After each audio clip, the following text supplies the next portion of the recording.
Hello friends, मैं अभिषेक कुमार समृद्धि IAS के online platform पे आप सभी का स्वागत करता हूं, अभिनंदन करता हूं।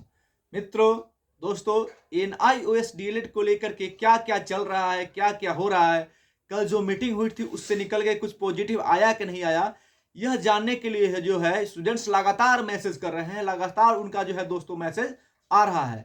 कहीं से कोई पॉजिटिव रिस्पॉन्स निकल करके आया कि नहीं आया, ये वो जानना चाहते हैं दोस्तों। केवल बिहार ही नहीं बल्कि अदर स्टेट, चाहे वो उत्तर प्रदेश हो, झारखंड हो, दिल्ली हो, उत्तराखंड हो, यहाँ तक कि साउथ के भी जो स्टेट है वहाँ के जो स्टूडेंट्स हैं उनका भी मैसेज जो है वो लगातार जो है दोस्तों आ रहा है।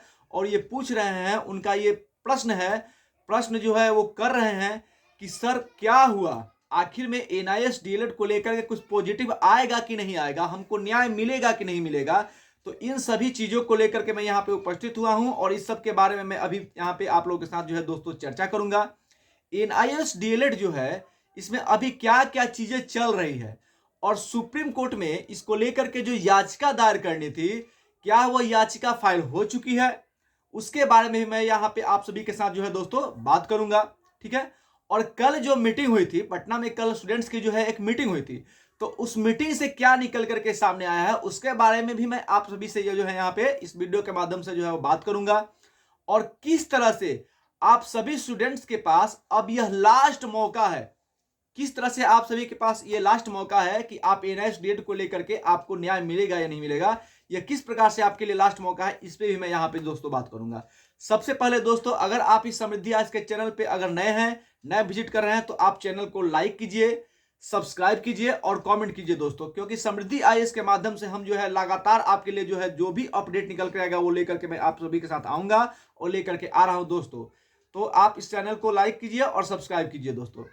अब मैं बात करता हूं मीटिंग की। कल की जो मीटिंग पटना के इको पार्क में हुई थी, उस मीटिंग में स्टूडेंट्स जो है वो शामिल हुए थे, बड़ी संख्या में स्टूडेंट्स जो है वो शामिल हुए थे। तो जिसमें से ये बातें जो है निकल करके सामने आई, एक निर्णय लिया गया और निर्णय में ये बात निकल करके सामने आई, यह निर्णय निकला उसमें से कि हमें अब सुप्रीम कोर्ट ही जाना है, क्योंकि सुप्रीम कोर्ट गए बिना हमें लगता है कि हमको न्याय जो है वो नहीं मिल रहा है। स्टूडेंट्स को जो है सुप्रीम कोर्ट जाए बिना न्याय नहीं मिलेगा, ऐसा प्रतीत हो रहा है। इसलिए अब हमको सुप्रीम कोर्ट जो है वो जाना है, हम सभी स्टूडेंट्स को जो है वो सुप्रीम कोर्ट जाना है और वहीं से जाकर के हमें अपने अधिकार की जो है लड़ाई लड़नी है। हमें अपने अधिकार की लड़ाई के लिए अब सुप्रीम कोर्ट जाना है और वहीं से अधिकार की जो है लड़ाई लड़नी है। और अब हमें आशा है कि हमें जो न्याय मिलने वाला है वो सुप्रीम कोर्ट से ही हमें न्याय मिलेगा। इसलिए हम सुप्रीम कोर्ट पे आश्रित हैं और वहीं जाकर के हम जो है अपने लड़ाई लड़ेंगे दोस्तों।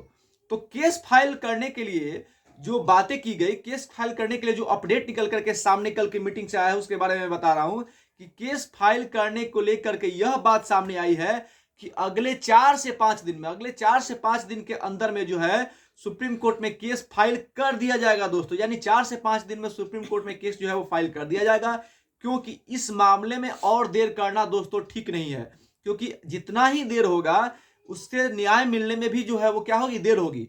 क्योंकि सुप्रीम कोर्ट में केस फाइल होगा, उसके बाद एक लंबी प्रक्रिया होती है, उस प्रक्रिया के माध्यम से ही हमें जो है न्याय मिलेगा। तो उसमें जो है जितना देर करेंगे हम सुप्रीम कोर्ट में केस फाइल करने में, उतना ही देर होगा उधर से जो है वो रिजल्ट प्राप्त करने में, यानी कि न्याय मिलने में। तो इसलिए हम लोग को अब न्याय मिलने में देर ना हो, इसलिए हमें बिल्कुल भी देर नहीं करना है और अगले 3 से 4 लेटेस्ट 5 दिन के अंदर जो है वो सुप्रीम कोर्ट में जो है स्टूडेंट्स के तरफ से ये जो है केस फाइल कर दिया जाएगा। यानी 4 से 5 दिन में केस जो है वो फाइल कर दिया जाएगा, ताकि स्टूडेंट्स के हित में जो है जल्द से जल्द जो है वहां से न्याय मिले और हम लोग जो है वो न्याय प्राप्त करें। और एनआईएस डीएलएड के बच्चों के हित को ध्यान में रखते हुए ये जो काम है जल्द से जल्द जो दोस्तों है वो किया जाएगा। ये हुआ पहली चीज।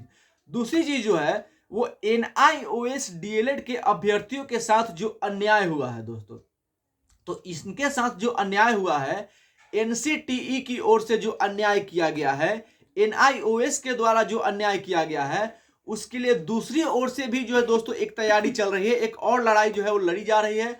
और वो जो लड़ाई है वो मिनिस्ट्री के लेवल पे जो है दोस्तों वो जो है वो लड़ी जा रही है, जिसके बारे में आप सभी को बताया गया, आप सभी जानते हैं, उससे विदित है कि ये लड़ाई भी लड़ी जा रही है और मिनिस्ट्री के लेवल पर भी लड़ी जा रही है और न्यायिक प्रक्रिया के माध्यम से भी लड़ी जा रही है। यानी कि वह दोनों तरफ से जो है तैयारी चल रही है कि कहीं ना कहीं से स्टूडेंट्स को जो है वो लाभ मिले, इसका स्टूडेंट्स जो है वो न्याय प्राप्त करें।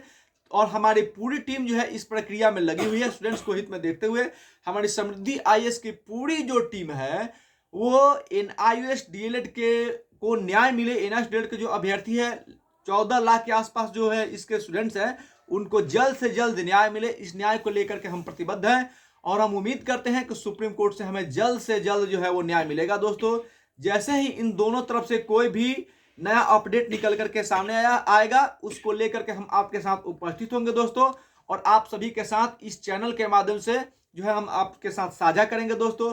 तो मैं उम्मीद करता हूं कि हमारे जो स्टूडेंट्स हैं एनआईओएस डीएलएड के, उनको जल्द से जल्द सुप्रीम कोर्ट की ओर से जो है वो न्याय मिले दोस्तों। हमारी पूरी टीम आपके साथ है।